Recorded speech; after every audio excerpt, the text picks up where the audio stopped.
Well, it's week 5 of the LCS, and I'm joined right now by Svenskeren after, a pretty hard-fought victory over FlyQuest. Sven, first off, let's talk a little bit about there's a Shaco in that match. It was quite interesting. I don't remember the last time I've seen a Shaco. From your perspective, what was your reaction? Yeah, so I think our whole team got kind of like blown away by it because you really never see Shaco in competitive, right? Because it's such a solo queue champ, you need to snowball. And in competitive, it's pretty hard to snowball in Shaco because all your lanes, they're just going to, okay, Gafford level 2 gank, we just wait for some vision, and then Shaco can't do much. So if you just play a control game like all the top tier teams should be able to, then you won't snowball a Shaco. And how do you feel as though, is that how it played out in game, you think?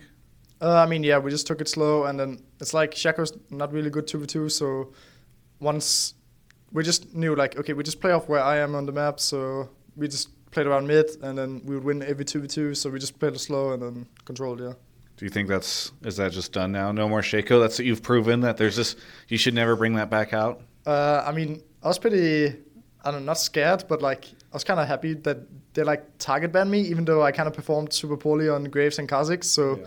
I'm kind of surprised that they like banned those away from me, and then luckily I like, even if I don't practice Lee, I can always pull it out, so that was kind of lucky, yeah. Well, every split, it feels like there's like one role that sees a lot of the spotlight in the LCS. Sometimes it's like, let's talk about the mid laners. Oh, I hope Yerksen's so good. Mm-hmm. This split, it seems like there's so much discussion about junglers. I'm seeing everybody talk about Acadian and Moon and contracts, all that stuff. Nobody is talking about Sven, I feel like. What do you think of sort of this current conversation, and do you feel like you're being excluded at all?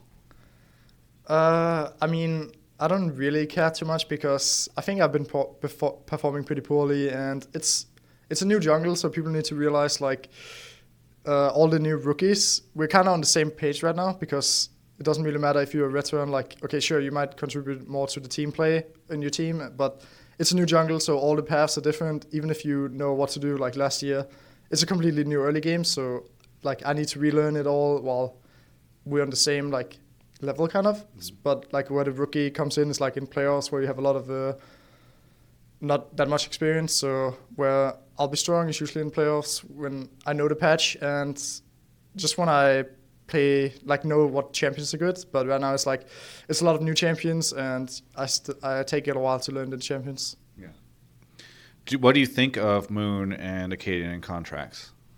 They're obviously pretty good. They're performing good on the carry junglers, which I haven't shown that much. I'm pretty inconsistent on the carry junglers, so that's why I think I don't get that much talk or like hype around me, but they perform pretty consistently, I guess. So, I think they're good on the carry junglers.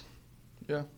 So whenever there's been a lot of, I don't want to say trash talk between these guys, but, Acadian did an interview and he says, Moon feels like the only person who's been able to really give me a run for my money. Dardoch has said certain things about certain junglers.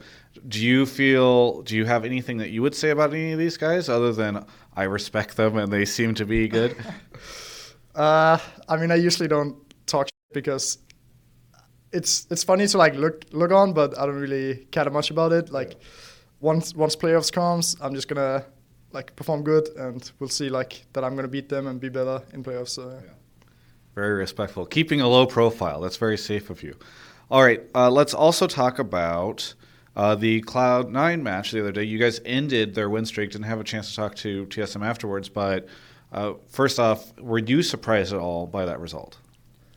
Not really, because in scrims, the whole split, we've been pretty even against them. So I kind of know that we're able to beat them. Like, we're not worse than them mechanically. All our players are like even in skill against us. So it's just like about shot calling, which we had like kind of like issues with, but Andy has come in and helped us a lot, and like we just dissected the game up in like different parts, so everyone has a different responsibility. So we're just like trying to improve on that. So everyone is shot calling kind of, and just we kind of improved on that, and then we could beat C9. Yeah.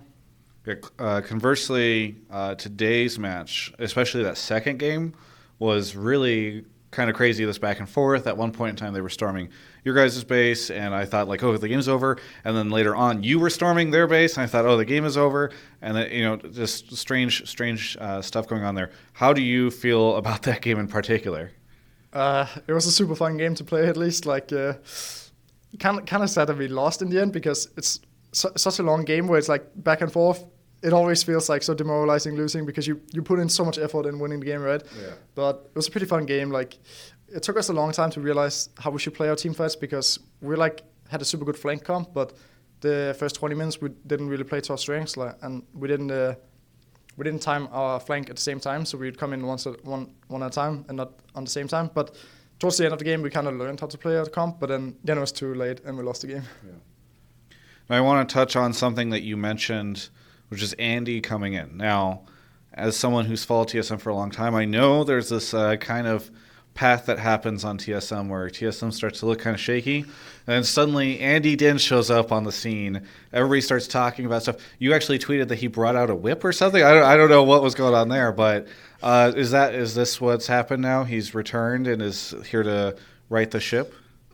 I guess you could say so. Yeah. It's like Andy has a very tough or rough mentality kind of, and I think a lot of people need that to get whipped into shape, kind of not a real whip, but just I don't know, for me at least it works when I get yelled at kind of, because then okay, you really have to step it up. It just motivates me more to when my teammates say that I need to get better, right? Not some random person on the internet which you don't really care about, but when your teammates actually tell you that you need to get better, then it just feels a lot more real, and you just improve more. Is there a situation with Parth where they play good cop, bad cop? Parth is the good cop. Hey, everything's good. We're going to get better. We're going to figure this out. Andy comes in and it's you guys are right now and you need to fix this. Yeah, definitely. Parth doesn't really have the, he can try and look tough, right? But no one is really scared of him, right? But then when Andy comes in, it's everyone gets quiet and just shuts up and listens. Yeah. Very good. We've got cussing coming from Parth on the sidelines here off camera. Playing Gragas for the next 3 weeks. Okay, there you go. You're not even afraid of him right now when he's making that threat. All right, very good. Finally, I wanted to touch on a personal subject. So many people have seen this transformation that has occurred in your look. If you compare pictures of you even from a year ago to now, it's completely different. What really inspired the physical change from you? So we were at a boot camp in Korea, and I felt really depressed.